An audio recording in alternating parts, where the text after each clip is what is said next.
Merry Christmas, everyone, and welcome back to the channel. Tonight's story is called Somewhere Out There, a Christmas love story. It follows Leandra's search for love after she locked eyes with a mysterious stranger at a Christmas Eve event. They shared a moment that felt like pure magic, and then he vanished from her life. But love is never simple. Their journey back to one another becomes tangled in betrayal, jealousy, and the high-pressure world of music. Will she get a second chance to find him again? Let's find out. Happy holidays, and let's get into this story. Leandra stood on the balcony of her hotel room, watching the sun sink toward the horizon, staining the Kingston sky with fiery strokes of orange, red, and gold. The colors shimmered and danced, putting on a show of their own, as if competing with the extravagant Christmas decor that brightened the streets below. Across from the hotel, the decorations were even more elaborate. Strings of lights twinkled like tiny stars, and the towering Christmas tree, grand, glittering, and impossible to miss, reigned proudly at the center of it all. It was a cheerful, heartwarming sight, the kind meant to spark joy in anyone who looked upon it. But for Leandra, it did nothing. Not even a flicker. The beauty around her only deepened the heaviness settling in her chest. Leandra exhaled a long, weary sigh, a familiar wave of disappointment rolling through her. She had been single for over a year now, and she had hoped, just a little, to meet someone she could cozy up with for the holidays. But with the year slipping away, she still hadn't met a single soul who made her heart flutter, or even sparked the thought of a real connection. She glanced over at her best friend and music partner, Jenna, who was sprawled across the plush hotel bed, fast asleep. Jenna looked peaceful, her face softened by dreams, probably comforted by the fact that she'd be home with her fiancé by tomorrow, Christmas Day. The two of them would spend the holiday wrapped in each other's company, warm and adored, while Leandra would be alone. Alone with a bowl of popcorn. Alone with Netflix. Alone before dragging herself into another grueling performance at yet another hotel later that night. Downstairs, the hotel's grand ballroom was alive with music and laughter, hosting an elegant Christmas Eve party. She could hear faint echoes drifting up to the balcony, clinking glasses, bursts of chatter, the swell of a festive melody. Maybe she could slip in for a little while. Just long enough to avoid the sting of spending the night by herself. Jenna would probably still be knocked out anyway, and it was Christmas Eve, after all. Earlier that day, she and Jenna had been the featured entertainment for an exclusive Christmas Eve brunch in one of the hotel's grand event halls. As seasoned jazz performers, they had enchanted the audience effortlessly, Leandra at the piano, fingers gliding across the keys with soulful precision, while Jenna alternated between guitar and violin, weaving each melody into something magical. Their chemistry was undeniable, their talent unmistakable, and it was no surprise they were becoming a beloved staple in the hotel circuit, and at major events across the island. Christmas Eve, she murmured, the words slipping out like a soft complaint as she weighed her options. Head out alone into the night, or stay right where she was, perched above it all with an eagle-eye view of the world below. Across the street, the park was alive with festivity. A reggae band was giving a high-energy performance, the bass line pulsing through the air even from where she stood. Lovers strolled hand in hand beneath twinkling lights, families shared laughter and food, and children darted between the Christmas booths, their joy contagious. From her vantage point, it looked like the kind of night that could almost fill the emptiness she felt. Watching the scenes unfold from above might not be so bad after all. By 10 p.m., Leandra finally made up her mind. She would at least check out the Christmas Eve party downstairs. She imagined the ballroom was already buzzing with laughter, music, and the clinking of champagne glasses. People would be surrounded by friends, toasting before they head home to celebrate the true meaning of the holiday with their families. She wasn't sure what she was hoping for, Maybe she could chat it up with the other musicians, meet some new and interesting people, or maybe, just maybe, she would meet her prince tonight. Anything would be better than spending the evening alone. As she stepped inside, the scene was exactly as she had pictured, except it felt even more overwhelming. The room was packed, the energy electric, but instead of feeling drawn in, she felt like an outsider looking in. Groups of people huddled together, lost in their own worlds, their laughter spilling into the air like confetti. She took a slow breath and made her way to the bar, ordering a drink in hopes that it would help her settle into the atmosphere. The band played upbeat reggae tunes, Christmas carols and some disco music, you know, the good old favorites, but even the music, something that usually made her feel at home, did little to ease the loneliness creeping in. She was sitting at a bar alone on Christmas Eve. This is my life, she thought. She sipped her drink, scanning the room, waiting for that moment when the energy of the night would finally pull her in. But sitting by the bar, steeped in loneliness, it felt like that moment would never come. With a quiet sigh, she decided she'd finish her drink, then leave. Maybe this just wasn't her night after all, so why bother forcing it? As she sipped her drink, an older man in his 40s approached her.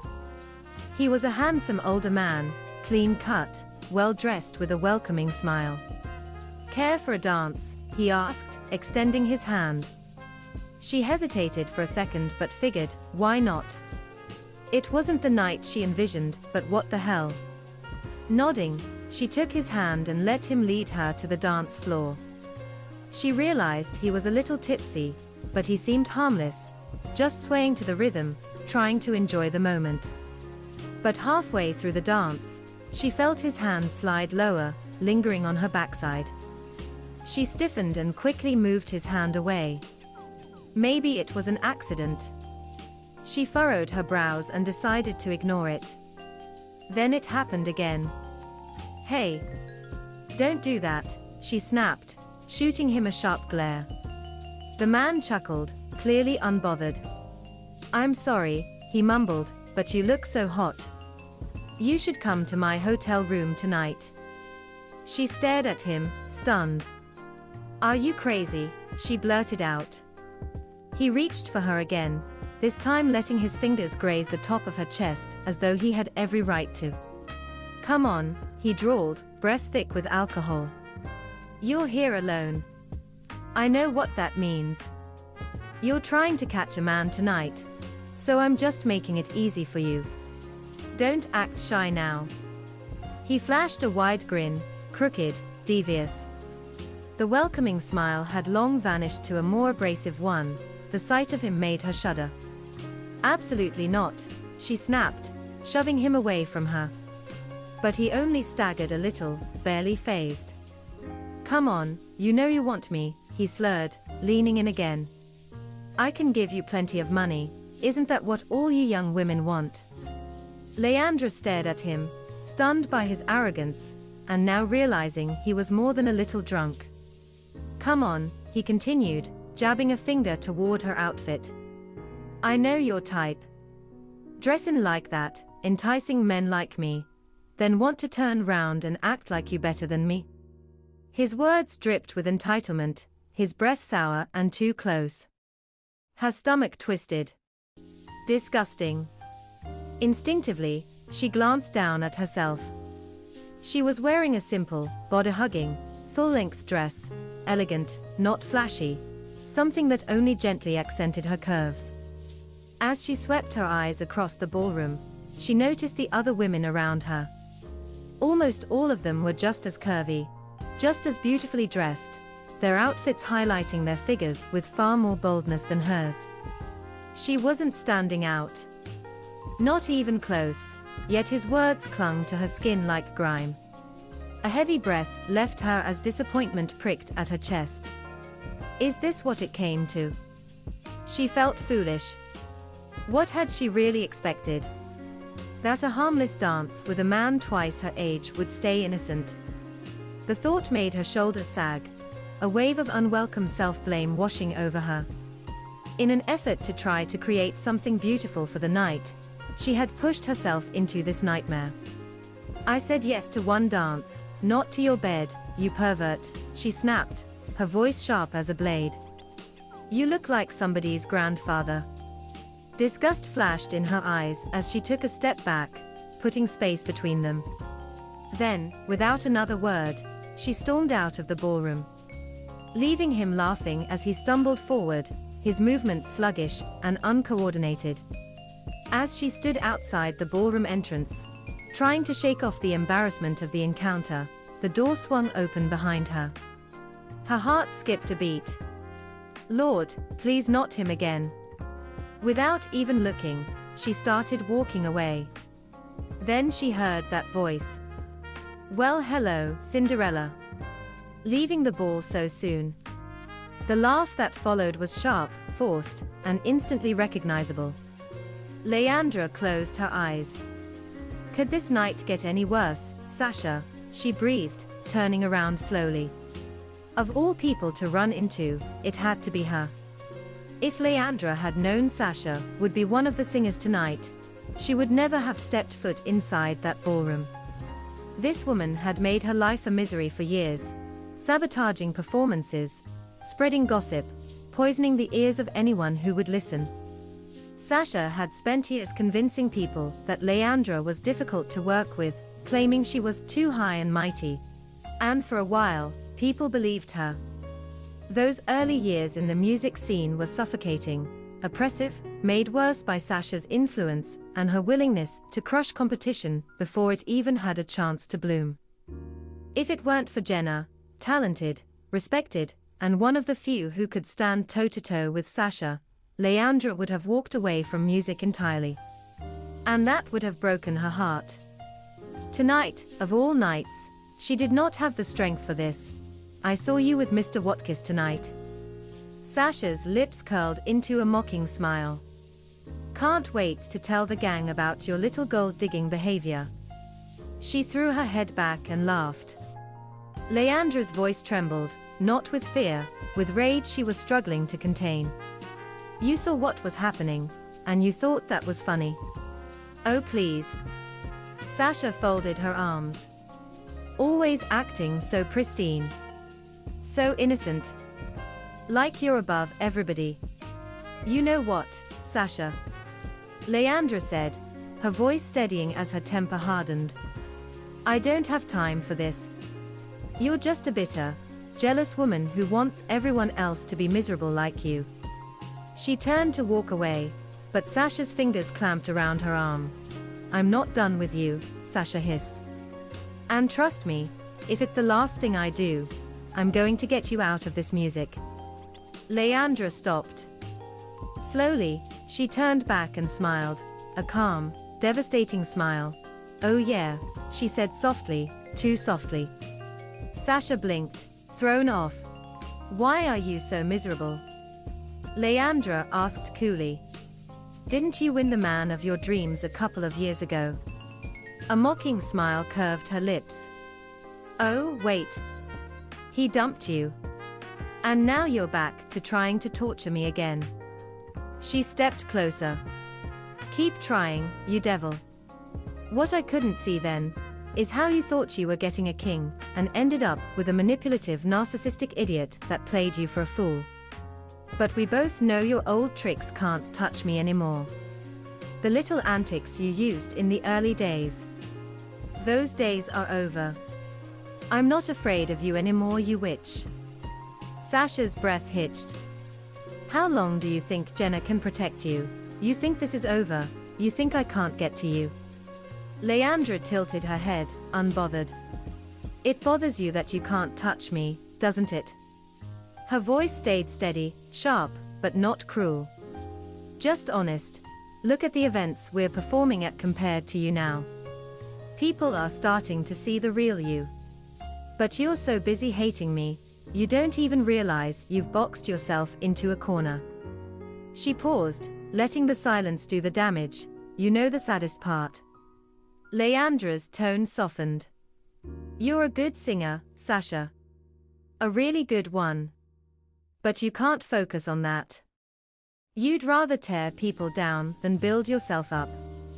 She shook her head, a small smile forming. Once, I was intimidated by you. I let you bully me. I would shrink every time you walked into a room. But that's not who I am anymore. I grew up. And I realized you're just a bitter woman who can't stand other people's success. You'd rather tear people down than build yourself up. Sasha's confident glare cracked. Her smirk faltered. The truth hit a place she kept buried. For a moment, just a breath, she looked almost wounded.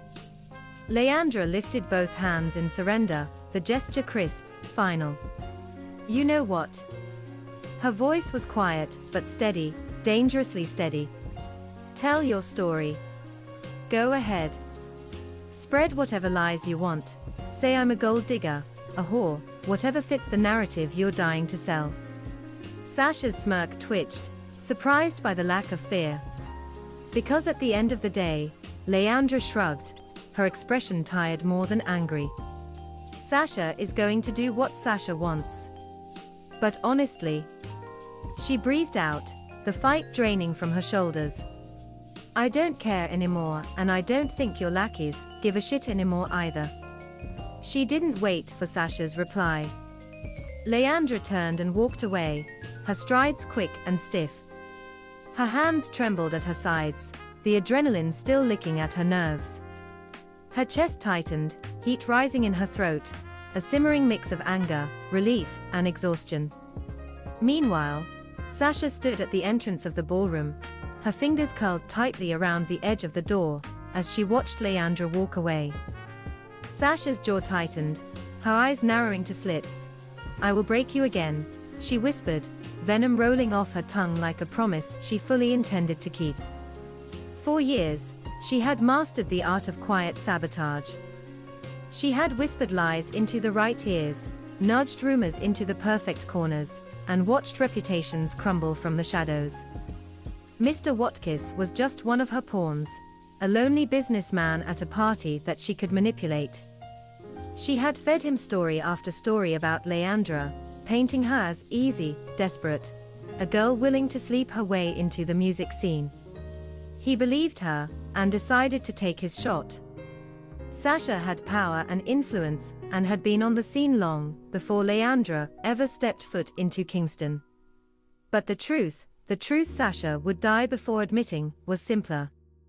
She was jealous. Bitterly, ferociously jealous. 6 years earlier, when Leandra first entered the live music circuit, with nothing but raw talent, ambition, and a piano, Sasha had watched her rise with a fury that burned her from the inside out. Leandra was the new accomplished musician everyone was raving about. A fresh face with a classical touch and Caribbean soul. The industry adored her. Audiences loved her. Reviewers praised her. And Sasha panicked. She saw the future clearly. Leandra would become the favorite, book better gigs, and eventually it would cut into their market. So she started poisoning the well. Leandra, naive, hopeful, and just wanting to fit in, had even tried joining Sasha's group. She had wanted nothing more than to sing and play, to learn, to grow, to be part of something. But every time she reached out, another opportunity slipped from her hands. Calls stopped coming. Auditions dried up. Promoters avoided her. It wasn't until later that she learned the truth. Sasha had been behind it all. She had blackened Leandra's name to anyone who would listen, declaring she was arrogant, hard to work with, too educated, someone who thought she was better than everyone else. And the final jab: that she was sleeping her way through music. Leandra had been devastated, confused, heartbroken. Why would someone try to ruin another person's life for no reason? When the offer came to study and work in Europe, she grabbed it with both hands. She left Jamaica disillusioned, emotionally bruised, but determined to rise. She honed her craft, upgraded her skills, got her master's degree, and returned stronger, sharper, and more accomplished than ever, and that enraged Sasha. Because while Leandra was growing, Sasha was not. While Leandra was improving, Sasha was stuck. While Leandra was rising, Sasha was plateauing. And now Leandra was no longer alone. She had Jenna, respected, beloved, well-renowned Jenna, at her side. The woman who looked past the noise, the whispers, the rumors.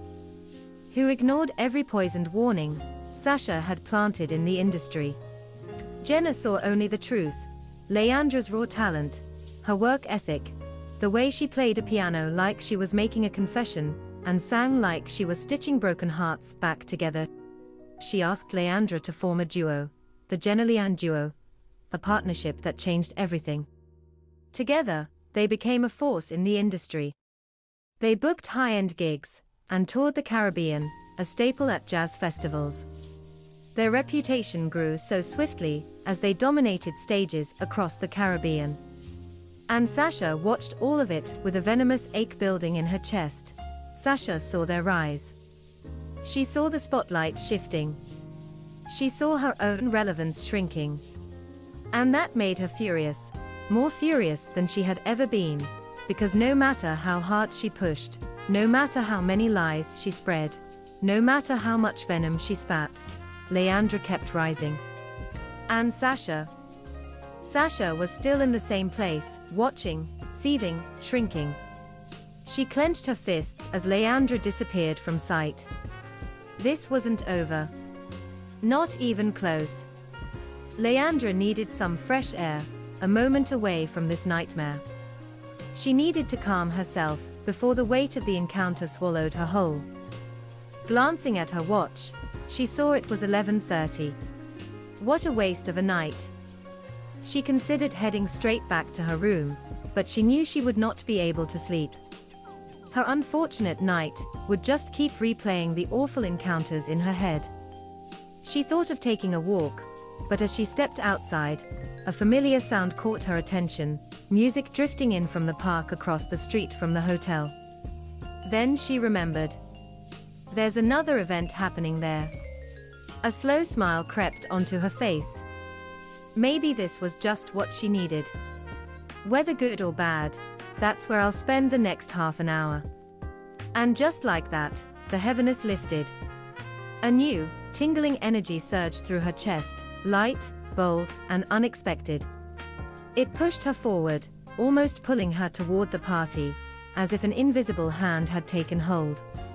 As if that was where she had been meant to be all along. She swayed to the rhythm, letting the music wrap around her like a warm embrace, feeling the magic of Christmas. This was more like it. The energy was electric, the crowd alive, and best of all, these were her people, her age group, her vibe. Pushing through the sea of dancing bodies, she spotted an empty stool by the bar, slid onto it, then ordered her favorite drink, rum and coke. From her seat, she watched the band work their magic, the lead singer commanding the stage, hyping up the crowd with every note. His Christmas renditions hitting the mark. The bass thumping in her chest, and for the first time that night, she felt like she belonged. She found herself laughing and chatting with the people around her, the tension from earlier fading into the background. The night wasn't a total bust after all. As it drew close to midnight, she decided that she would bust some moves on the dance floor. She hopped off the stool, and a few other people decided to do the same, wanting to revel in the magic of the night. She was truly lost in the moment, laughter bubbling from her lips as the night unfolded around her. But then, without warning, a hand closed around hers and her body tensed instantly. The memory of the hotel incident flashed in her mind, and she spun around, ready to unleash her fury. But the sharp words died on her lips, the moment she locked eyes with him. Something about his gaze, steady, warm, and inviting, melted her defenses. A strange calm washed over her, as if she'd stepped into a different moment in time. Without a word, he took her hand and led her a few feet away from the crowd. The music pounded, the energy around them electric, yet she felt as if she were dancing to a slow, soulful jazz melody. Everything else faded, the noise, the people, the flashing lights. It was just the two of them, swaying in their own little world. The band faded into silence, the final note hanging in the air as the lead singer stepped up to the microphone. His voice rolled across the park, warm and commanding. "I see you all having a good time," he said with a grin, "but as you know, all good things must come to an end. Sorry to tell you, but this will be the last song for the night." A ripple of disappointment moved through the crowd. "It's just about a minute to midnight," he continued, glancing at his watch. "So let us end this party right. Tomorrow is Christmas, so let me be the first to wish every single one of you a Merry Christmas.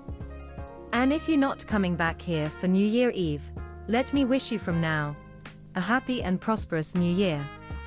And for you too," he added, pointing gently toward them, "I see love in your future." He winked at them, then turned back to the crowd and smiled. The crowd erupted in cheers, laughter, and applause as the band struck up the music once more, the rhythm pulsing back to life for their grand finale. Leandra found it odd that the singer singled them out of everyone, hundreds of people cheering, dancing, vying for even a flicker of his attention. Yet his gaze had landed squarely on them. On her. There had been something mystical in his eyes, something ancient almost, especially in that knowing smile as he stared at her like he could see into her soul. Interesting, she thought. She turned her attention back to her mystery man. Time had already slowed. The cheers, the excitement, the Christmas lights, it all faded into the background. The only thing that existed was the space between them, narrowing with every breath. She decided to embrace every moment, no need to rush. His hand rested on her waist, firm yet gentle, while the other trailed up to her cheek, his thumb grazing her skin with an almost reverent touch. A shiver ran through her as she melted into him.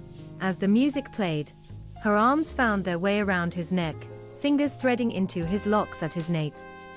Her thoughts blurred, her heartbeat drowning out her thoughts. Who was he? Was she dreaming?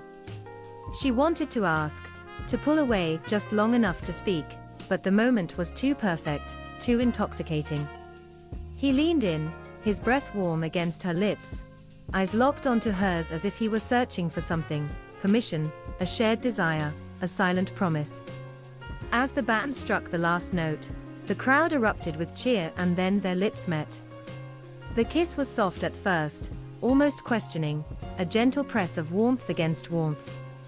But the second their mouths aligned, a jolt surged through her, a flutter that raced from her lips to her chest. It felt like recognition. Like she'd kissed this man 1,000 times in another lifetime, and had been waiting 1,000 more to find him again. His hand cupped her jaw with a care that startled her, as though he already knew how to touch her without overwhelming her. As though he understood her softness, her fire, her tremors, without her saying a single word. When he pulled back, his forehead resting gently against hers, they both exhaled at the same time, breaths mingling, hearts beating in the same rhythm. "Wow," he whispered, voice roughened with wonder. She could only nod, her lips tingling, her pulse fluttering like she had stepped into something sacred. In the chaos of a Christmas Eve crowd, surrounded by strangers and noise and flashing lights, Leandra had found the one person who felt instantly, undeniably familiar. Her soulmate. As the singer wished them a good night, reality came rushing back. The world was no longer just the two of them. The vibe, the voices, the celebration surrounded them once more. They pulled apart and she shivered, but not from the cool night. She hugged herself, wanting to feel his hands again. He noticed instantly. Without hesitation, he slipped off his jacket and draped it over her shoulders. The warmth of the fabric, infused with his scent, a mix of spice, wood, and something distinctly him, wrapped around her like an embrace, sending a shiver through her again. She parted her lips to say thank you, but the words wouldn't come. It wasn't just the kiss that had stolen her voice, it was the intensity of the moment, the weight of something unspoken hanging between them. They stood there, suspended in a moment that felt untouched by the world around them, their eyes locked in a silence neither dared to disturb. When he finally reached for her hand, his touch was warm, gentle, but certain. "Come," he murmured, his voice deep and hypnotic. "Let's take a walk." It was the first time she had heard him speak, and the sound of his voice sent a thrill through her. She nodded, ready to step into whatever this was, whatever it could become. But before they could take a single step, the moment shattered. A group of men rushed toward them, urgency in their strides, panic in their eyes. "Hey!" one of them said, slightly breathless. His gaze lingered on Leandra, a little curious, before flicking back to the man beside her. "We have to go. We've been looking for you everywhere. You are messing with her schedule." His tone was tight, serious. He didn't budge. His hand tightened around hers, his gaze never leaving her face. His fingers twitched as though he was fighting the pull of reality dragging him away from the moment he had just stepped into. "Wait a minute," he protested, voice firm, almost urgent. "I don't even know her name." "Just wait," but his friends weren't having it. With a swift, forceful grip, they pulled him from her side, their movements rushed and almost frantic. "Guys, just wait, let me, sorry, Kevin, we're so late." One of them shot over his shoulder as they continued dragging him away. Kevin twisted in their grasp, looking back at her again and again until the crowd swallowed him, until the park lights blurred him out of sight. As she disappeared from view, his heart sank with a sharp finality. Would he ever see her again? Leandra stood there, still wrapped in the lingering warmth of his jacket, her mind spinning. What just happened? The moment had felt surreal, almost dreamlike, yet the weight of the fabric on her shoulders and the lingering taste of his kiss told her it was real. She glanced back at the crowd. People still laughing, still dancing, still lost in the celebration. She lingered for a few more minutes, scanning the area, hoping, praying, that he would come back. But as the seconds stretched into minutes, reality sank in. He wasn't coming back. Her heart sank. She wanted to see him again, to feel his arms around her, to lose herself in another kiss. But she knew nothing about him, not his name, not where he was from, just the warmth of his embrace and the jacket he had left behind. With a deep sigh, she turned and made her way back to the hotel, her eyes darting around the lobby, down the hallways, clinging to a sliver of hope that she might run into him. But as she stepped into the elevator and the doors slid shut, that hope faded. She fell into her bed exhausted yet filled with dreams and memories, wrapped up in his jacket, his scent lulling her to sleep. "Merry Christmas, sleepyhead," Jenna teased as she noticed Leandra stirring. Leandra groaned, squeezing her eyes shut as a dull ache throbbed in her head. "Oh, my head is killing me," she muttered, squinting as golden sunlight poured through the large glass doors. "Rum and coke again, I guess." Jenna sighed knowingly. "Yep," Leandra admitted with a lazy grin, stretching before dragging herself into a sitting position. "Still my favorite." Jenna's brow furrowed as she walked over to the eye-catching jacket that was laying on the floor next to Leandra's bed. She picked it up and brought it to her nose and took a deep inhale. "So, you went out last night, huh?" she mused. "Yep, you were knocked out from about 10. Just didn't feel like watching news networks and getting fat on chips." She mumbled, holding her forehead. Jenna sniffed the jacket again, looking at it curiously. "Whoever this guy is, he has taste. This cologne is rare. Not many men wear it and I promise you, it's very expensive." Leandra's gaze landed on the jacket, the sight of it making her heart skip. It really wasn't a dream. The hug, the kiss, the dancing, it all happened. "Really?" she murmured. Her mind drifted back to that electric moment when their lips met. She sighed deeply. Jenna immediately caught the shift in her mood. "Okay, what happened last night, Leandra?" she asked, her curiosity piqued. Leandra let out a soft chuckle and shook her head. Girl, if I didn't have this jacket, I'd swear I imagined the whole thing. She sighed, then looked at Jenna thoughtfully, then asked, You ever had anyone just walk up to you and kiss you without saying a word?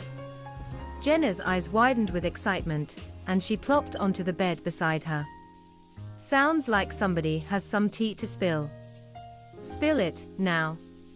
Leandra laughed, rubbing her temple. Let me at least get some coffee in me first, she said playfully. I'll tell you everything at breakfast, because this was a crazy, magical night. She smiled as she ran her fingers over her lips. Thank you for listening to part 1 of Somewhere Out There, A Christmas Story. We look forward to you coming back to listen to part 2 and 3. Please let me know what you think in the comments, and also subscribe to the channel for more intriguing stories. Happy holidays, and we will see you on the next one. Until next time. Happy holidays and walk good.